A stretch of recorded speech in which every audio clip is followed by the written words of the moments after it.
Hey, what's up you guys? It's Dorothy and welcome back to my video. Not my video, but my channel. If you guys are new here, don't forget to give this video a big thumbs up. Comment down below what you want to see in the future. Click that subscribe button and don't forget to turn on my post notifications. That way you lovely people get notified every single time I upload a video. In today's video, we are going to go into chapter 7 of Killjoy by Holly Jackson. We are almost done with this book. I don't know if I'm tempted to finish it today and post all of them or not, but we'll see how it goes. So let's get right into this video. This video may contain sensitive topics and foul language. If you do not wish to continue, please click off the video now. You have been warned. Chapter 7. The room was silent, just the up and down notes of the muted trumpets while Connor squirmed in his chair. Thanks, Dora, for revealing our private conversations, Connor said, emphasizing the word. I had to tell the truth, Cara put up her hands. A man is dead. Yes, but not because of me. Is it true, Pip asked. Did you say that? Did you wish Reginald dead? Yes, I said it, but I didn't mean it, Connor fiddled with his white bow tie, like it was tightening around his neck, trying to strangle him. I was just blowing off steam. I'm sure most butlers have choice words about their masters. And well, I was annoyed at him because a couple of weeks ago I asked him for some time off, and Reginald outright denied me. Said he was too busy to let me go at the moment with no notice, no matter how much I begged. Why did you want time off? Pip asked, pen ready and waiting above the page. To visit my daughter. I hardly ever see her, and now it was important to me, and I was angry, that's all. But that doesn't make me a murderer. Makes you look dodgy as fuck, though, Aunt said. You can talk, Bobby, Pip countered. And anyway, if you were talking about dodgy, Connor finally unclipped his bow tie, pointing a finger back at Cara. Let's talk about Dora Key, shall we? Since you decided to spill my secrets? Fine by me. I'm an open book, or an open cook, Cara said with a wink. Pip was caught between the two. She paused, pushed back her chair so she could watch the altercation. Oh, really, Connor steeped his fingers. Well, how about this, then? Dora Key was hired by Reginald only 6 months ago. I knew the cook before her very well. We'd worked together for 15 years, then all of a sudden, out of the blue, she quits with no reason. She'd never mentioned leaving to me before, and as she left just before she got on the boat to the mainland, she told me that someone was forcing her to quit, threatening her life, but she couldn't say who. And then 2 days later, Dora Key turns up, the new cook, and your food is terrible, so who are you? And why are you really here? How dare you? I made you Domino's pizza, Cara said, trying to fight a smile, even a pepperoni passion. Okay, Jamie stepped in, silencing them all. It's clear that there are lots of secrets in this room, and some of the secrets might be linked to the murder, but for now, it's time for you to learn your own biggest secret. Please turn to the next page and be careful that no one else sees it. Pip's chair screeched against the floorboards as she shuffled it back to the table. Wait, can I go for a piss before we do this next bit? Aunt asked. I'm bursting. Jamie nodded. Yep, sure. The rest of you can be reading their secrets while we wait.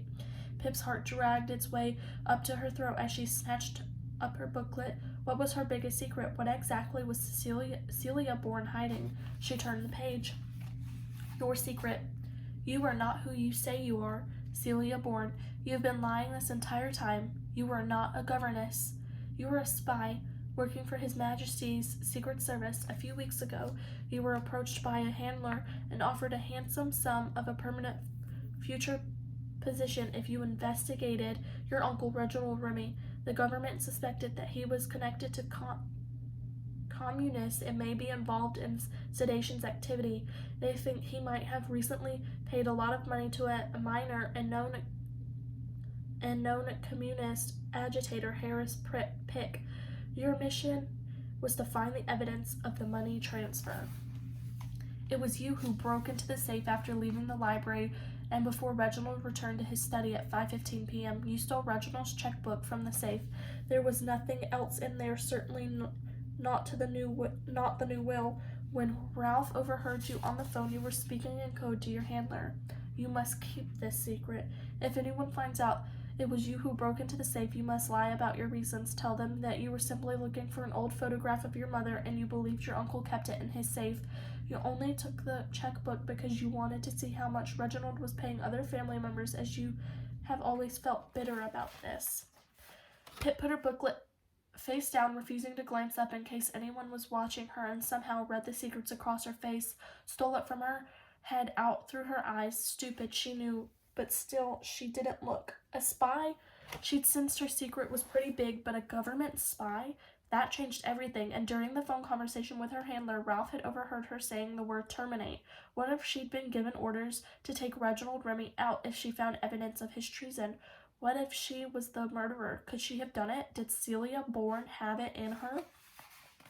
She turned back into the room and the others had resumed talking. Maybe it was safe to look up now. No one was watching her, but she felt watched anyway. Somehow, hairs prickling at the back of her neck. Can I just check my phone for 2 seconds? Connor Lauren was asking. Tom's probably texting me and wondering why I'm ignoring him.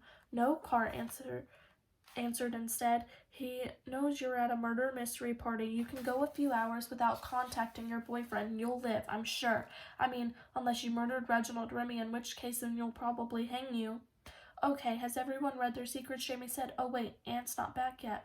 Connor sniffed and stared at the open door. He's been gone a while. He hasn't drunk enough to pass out, has he? I'll go check on him. He sidled out of the room, and his footsteps were lost beneath the music, but it wasn't quite loud enough to cover the sound of the wind outside, whistling against the house, slamming the shed door.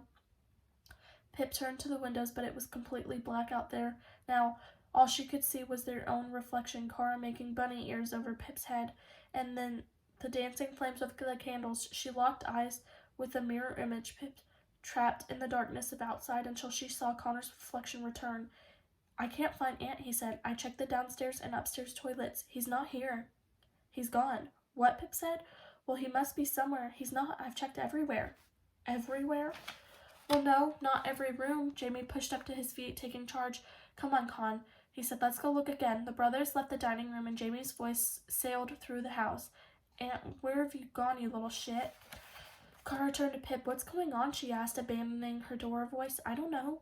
Those 3 words Pip hated to say. He can't have actually gone anywhere, Zach said, but even he didn't sound sure. Aunt, Connor's voice was softened by the carpets and walls, but there's a new urgency in it. Aunt! The word grew louder and louder as Connor made his way back to them, Jamie right behind. There was an awkward, expedient silence, and the music felt different somehow, changed. The climbing notes of trumpets now sounded like a threat. Yeah, he's not here, Jamie said. We looked in every room. He's gone.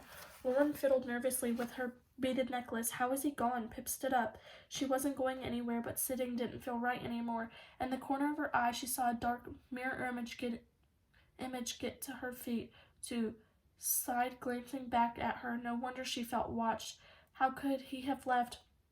We would have heard the front door, Cara said, looking to Jamie, who only replied with a shrug. Connor, you need to unlock our phones, Lauren said, so we can call Aunt. How are we going to call him when I also have his phone? Connor replied, a small bite in his tone. Watching the reflected scene unfold in the window, an idea took hold of Pip's mind. The whole thing. It was a performance, a game. It wasn't real, just like those mirror people in the 1920s. Get up, Jamie, Pip said. Is this part of the game? Aunt going missing? No, it isn't, he replied, his face giving away nothing. Was it something in Bobby's booklet, she said, her eyes seeking it out, discarded on Aunt's plate? Did it tell him to hide? Is the next person to be murdered? No, Jamie said, raising his hands earnestly. No hint of amusement in his eyes. I swear this is no part of the game. This isn't supposed to happen, I promise. She believed him, picking up growing unease in the lines of Jamie's face. Where could he have gone? It's dark outside, Pip gestured to the window, and he doesn't have his phone. Something not right. What do I do? Jamie asked the room. He seemed to shrink, almost lose 6 years until he was just one of them. I don't know. But Pip didn't hear what he said next. The room erupted with a sharp pounding coming from the window.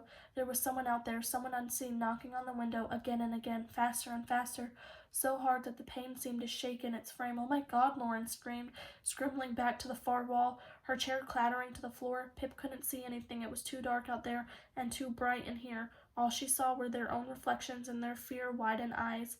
There was a blind in here, trapped, and someone was out there, someone who could see everything.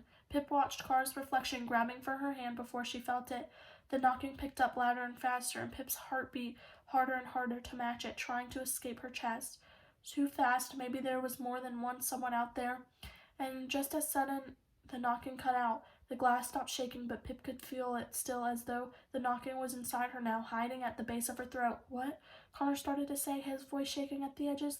Then the outside flooded with light, blazing through the window at them, and Pip covered her eyes against the glare. that is the end of chapter 7.